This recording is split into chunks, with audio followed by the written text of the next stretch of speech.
Bueno, estamos con Willy Coan, Julio Bárbaro y Daniel Estico. A los tres, gracias por estar con nosotros. Bueno, Willy, anuncios muy importantes. Día histórico, sin duda. Después de 4 años. Nos vamos a acordar, efectivamente, sí. La verdad que una decisión del gobierno, desde mi punto de vista, incluso más audaz en el anuncio de lo que se había especulado. ¿Por qué más audaz? Bueno, porque, digamos, había una serie de especulaciones en el mercado de que el gobierno iba a abrir el cepo en forma más gradual para la compra de personas, de empresas. De todas maneras, digamos, creo que es una decisión muy importante. Me da la sensación de que lo dijo el propio ministro de Economía. Es decir, a partir de ahora arranca la administración Macri de verdad. Es decir, Macri sincera el precio del dólar que le dejó Cristina, que en definitiva es entre 14 y 15, también con eso la fuerte suba de los precios, y a partir de ahora viene la pelea que muy bien estaba de alguna manera explicitando Luis Barrio Nuevo, porque digamos, sincerar el precio del dólar y levantar el cepo es lo que hay que hacer, pero es el principio de la historia. Obviamente la verdadera pelea económica es que frene la inflación, que ese dólar que tal vez se estabiliza en 14 o menos, tal vez el gobierno lo deja eventualmente, depende cómo funciona el mercado, el Banco Central va a estar ahí. O sea, esto no es un mercado completamente libre, el Banco Central va a intervenir fuertemente si el dólar se va muy para arriba y se supone que también va a intervenir si el dólar se va muy para abajo.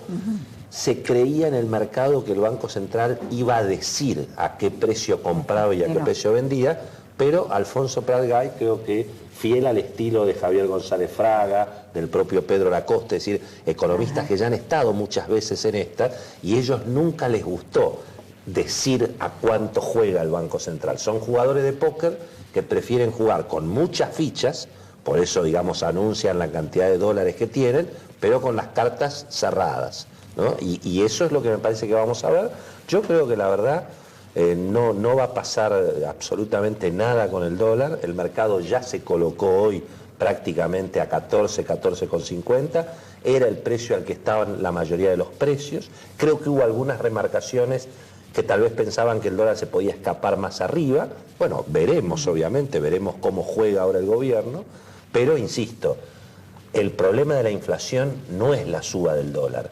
El problema de la inflación es la cantidad infernal de pesos que hay en la economía. Y esa es la herencia, y esa es la herencia más dura que deja Cristina, que se la deja Macri, porque Macri va a tener que emitir en diciembre, va a tener que emitir en enero, Daniel de eso sabe en detalle, y el desafío de Macri es cómo dejar de emitir, cómo tratar de bajar ese monumental déficit fiscal que no te obliga a emitir pesos todo el tiempo. Y eso es obviamente lo que te amenaza la estabilidad de todos los precios. El dólar finalmente es un precio más. Todos los precios se habían subido en la última parte de la administración Cristina, simplemente que el dólar no se lo convalidaba, es decir, no se reconocía el precio del dólar y por eso se ponía el cepo. Pero la nafta valía, como vale, 15 pesos, un viaje de taxi vale 100 pesos, o sea, el peso ya se había devaluado contra la nafta, contra el taxi, simplemente no se le reconocía el valor del dólar a los que laburan, a los exportadores, que eso es lo que ahora el gobierno viene a hacer. Julio, acá Barrio Nuevo también planteó el tema de la relación del peronismo, el rol del peronismo, los sindicatos, frente a estos anuncios económicos de algunos políticos que ya ha hecho Mauricio Macri. ¿Cómo estás viendo estos primeros días de la presidencia de Mauricio? Primero todos vemos un cambio de un autoritarismo a una democracia. El diálogo que se abrió es otro país. Segundo, como peronistas nos tenemos que sacar el kirchnerismo de encima, porque el kirchnerismo era la enfermedad del poder que engendró el autoritarismo. Si el peronismo quiere sobrevivir, tiene que adaptarse a esta situación de diálogo democrático, salir de aquel sectarismo y salir de aquella idea del enemigo. Digo, la concepción del enemigo, volver al Perón, que en aquel momento cuestionaron, que es el del abrazo con Malvic, volver al diálogo. Son dos Argentinas posibles. El kirchnerismo necesitaba el enemigo. A veces uno le preguntaba a los del PC cuando era universitario, flaco, si ganan ustedes, si ganamos nosotros, lo echamos. Entonces, ¿cómo somos democráticos nosotros con vos? Si vos ganás, yo no. Si ganaba 6, 7 y 8, los demás programas tenían que desaparecer. Y ahora te corren con la ley de medios como si la hubieran hecho transparente. Es un caro, o sea, el autoritarismo tiene que ser superado y el peronismo se lo tiene que sacar de encima para ingresar al diálogo con lo que plantea Macri. En algunas cosas estoy de acuerdo, en otras no, pero si le tengo que responder es desde un peronismo democrático. Esa frase que dijeron ustedes antes, si el peronismo no deja gobernar, es atroz. Un peronismo que no deje gobernar es la destrucción de la democracia. ¿Para qué existe? Da vergüenza que digamos eso. El peronismo tiene que demostrar que es tan democrático como para participar de igual a igual en este proceso. Ahora le vamos a preguntar qué es lo que no te gustó. Daniel, sobre los anuncios hoy de Prat Gay. Bueno, fue sorprendente la masa crítica que reunió Prat Gay, ¿no? Porque el mercado sabía 10, 15 mil millones de dólares y Prat Gay anunció que puede llegar a ser 25 mil millones de dólares con ingresos de exportadores, con ingresos de bancos, con ingresos de inversores y con ingresos de otras empresas, porque dijo, bueno, si los exportadores ponen, si los inversores ponen, otras empresas también dijeron me sumo, y eso creo que también fue una de las novedades del día, ¿no? 25 mil millones de dólares, hoy las reservas del Banco Central terminaron en 24 mil, y si llegan realmente en un mes, como dijo Prat Gay, a un piso de 40 mil y a un tope de 50 mil millones de dólares, la relación entre la cantidad de dinero, ese excedente monetario que hablaba Willy, y las reservas, que hoy está en 25 pesos, puede bajar drásticamente a menos de 14. Por eso el mercado está posicionado en 14. También fue saludable que la liberación del mercado de cambios fuera plena, solamente quedaron adentro los importadores que dijeron, bueno, del pasado vamos a hablar, vamos a esperar la medida del Banco Central, cómo te lo devuelvo en cuentagotas o con un bono. Eso es importante porque, digamos, no es una apertura irresponsable del cepo donde se puede generar una puerta 12 y tenemos esa especie, digamos, de temor, bueno, todos van a ir a comprar. En realidad, digamos, levantar el cepo es para que se pueda vender dólares. Acá el problema que había es que los argentinos no podían vender los dólares y se los quedaban en las casas. ¿Por qué no los vendían? Porque el banco te los pagaba 9 pesos cuando costaba 14. Entonces, digamos, acá el truco de todo esto no es solamente... Vos pensás que en el campo puede haber, qué sé yo, no sé, 7 mil millones de dólares como mucho. En la ciudad hay 20 veces más dólares que en el campo. El asunto es que los argentinos que tienen los dólares en las casas vendan los dólares. Ahora, ¿por qué los argentinos van a vender los dólares?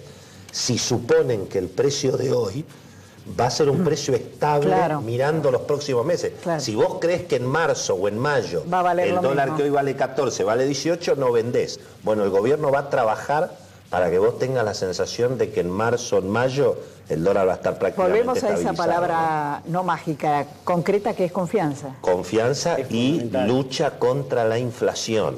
Cuando, digamos, el gobierno sinceró la situación. Efectivamente, a partir de ahora, económicamente arranca el gobierno de Macri con el dólar que le dejó Cristina, 14 mangos. Bueno, a partir de ahora, Macri lo tiene que estabilizar, digamos. Pero ¿cómo se hace para bajar la inflación? Porque con la remarcación fabulosa que hubo en diciembre, el trabajador en el bolsillo lo va a sentir mucho. Ese es el problema es emitir menos pesos. Entonces, ¿cómo se hace para emitir menos pesos? Y ese es un gran problema, porque hay que bajar un poquito los gastos, hay que bajar los subsidios. Ahí es cuando el ministro de Economía tiene que dar malas noticias y aparece la política, dice, guarda, ojo que a Macri lo tienen que seguir queriendo, lo tienen que votar. Y bueno, esa va a ser la sana discusión política, digamos. Parece increíble que hoy es miércoles. El miércoles de la semana pasada era la Plaza de Cristina. Claro. O sea, cuando uno ve lo que vivió en la semana, algo le falla, porque fue de tal intensidad que son dos mundos. Yo creo que no es discutir lo económico. Aquello era el fanatismo y esta es la racionalidad. En aquel fanatismo había la idea de que toda desmesura era revolucionaria. Y en eso íbamos en paralelo con lo de Venezuela. Es decir, esa demencia se quebró allá y acá. Después el núcleo duro del kirchnerismo se va a ir achicando. Y en la medida en que la racionalidad se imponga, que es lo de Margarita, fue a hablar y volvió diciendo, yo apoyo todo esto y esto no. Claro. Digo, eso es otro país. O sea, ahí, digamos, se recupera el valor de la palabra y también se va a recuperar el valor del dinero. Porque recuperamos la idea de que el otro no es enemigo. Esto es clave. No es que se vayan todos, es podemos entre todos. Es otra sociedad. Y claramente en esto de recuperar el valor del dinero está claro dos cosas. La primera es que esta remarcación de precios que fue violenta en algunos rubros, no fue generalizado, pero en algunos rubros fue de casi 25, 30%. Sí, sobre todo los alimentos. No fue tanto por el temor a lo que se venía, por el temor a que cuál va a ser el impacto de unificar el tipo de cambio de 10 oficial a 14, 15 que estaba libre, sino que entre el 23 de noviembre, día posterior al balotaje, triunfo de Mauricio Macri, y el 5 de diciembre, último dato oficial, todavía gobernado por Cristina Kirchner y el ministro de Economía Axel Kicillof, inundaron la plaza con 60.000 millones de pesos. Esta es la cuestión. Y lo que vimos que ya el día siguiente, el primer dato que todavía sigue siendo el gobierno de Cristina, ya absorbieron 5.000, pero con la tasa que marcó ayer Federico Sturzenegger en el Banco Central, colocando letras del 38, que le pone un piso a la tasa de interés, una colocación a plazo fijo del 40, como decía Willy, que en marzo quien coloque hoy un plazo fijo a 90 días puede llegar a tener 10% más de pesos, con tipo de cambio estable. O sea, se cubre como con el dólar a 16. Exactamente. Eso es lo que hace que los grandes inversores se vean tentados a vender los dólares, que ahora se los Y pagan segundo, lo que vale. con semejante tasa, los bancos van a decir, che, tengo la plata líquida, las empresas van a decir, tengo la plata líquida, tienen el dato que a los importadores no van a tener que ir a comprar rápidamente para solucionar el atraso de... Pradgay habló de 5.000 millones de dólares, los importadores hablan de un atraso de 9.000. En cualquier caso es una cifra muy grande que estaba líquida y que ahora transitoriamente, hasta que me autoricen comprar los dólares para solucionar ese problema de atraso, se van a colocar a tasa y van a absorber semejante cantidad de dinero, con lo cual la cosa se va a empezar a calmar. Huele bueno a todos, ¿no? Con unas tasas de interés altas del 40%, ¿no se corre el riesgo que alguno en vez de producir, invertir el dinero para producir, vaya al banco y la deje ahí? Bueno, en alguna medida, digamos, si eso no se corrige con el tiempo, digamos, ¿por qué la tasa de interés tiene que estar en 40? Porque la inflación esperada es 35.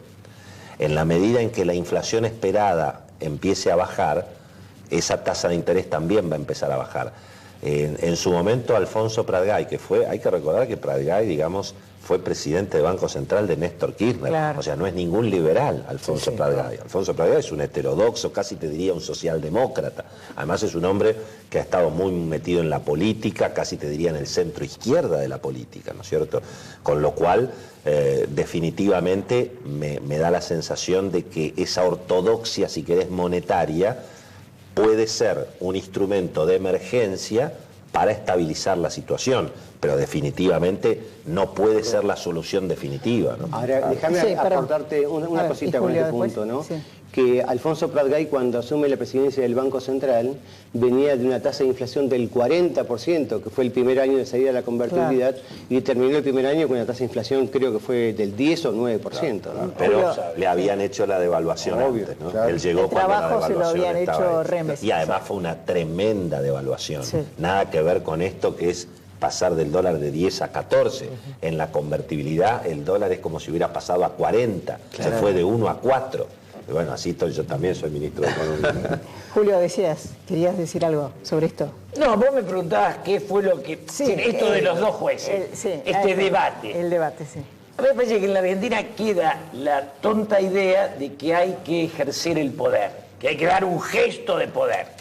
Entonces, Mauricio Macri, que venía con un diálogo maravilloso, en un momento pareciera que impuso esta idea. Acá está, yo uso el poder.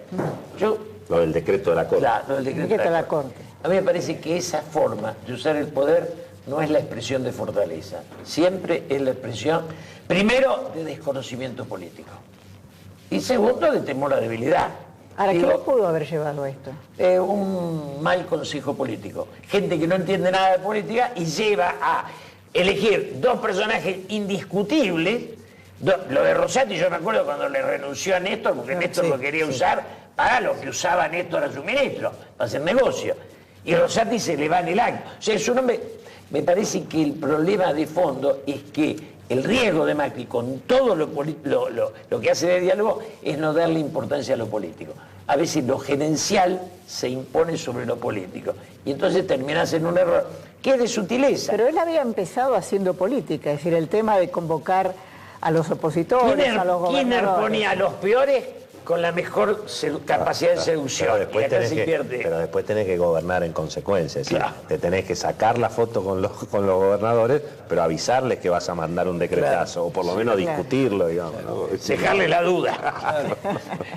Bueno, eso igual, yo creo que coincido, creo que en definitiva me parece que ahí el presidente se mandó una macana, yo no sé, digamos, no. ¿Se puede corregir eso? No lo sé, digamos, pero sobre todo porque además yo creo que esto es importante mirando el largo plazo, porque lo que es importante es que la justicia defina si esto es constitucional o no es constitucional. Viste que las leyes son según lo que los jueces dicen que son. Claro.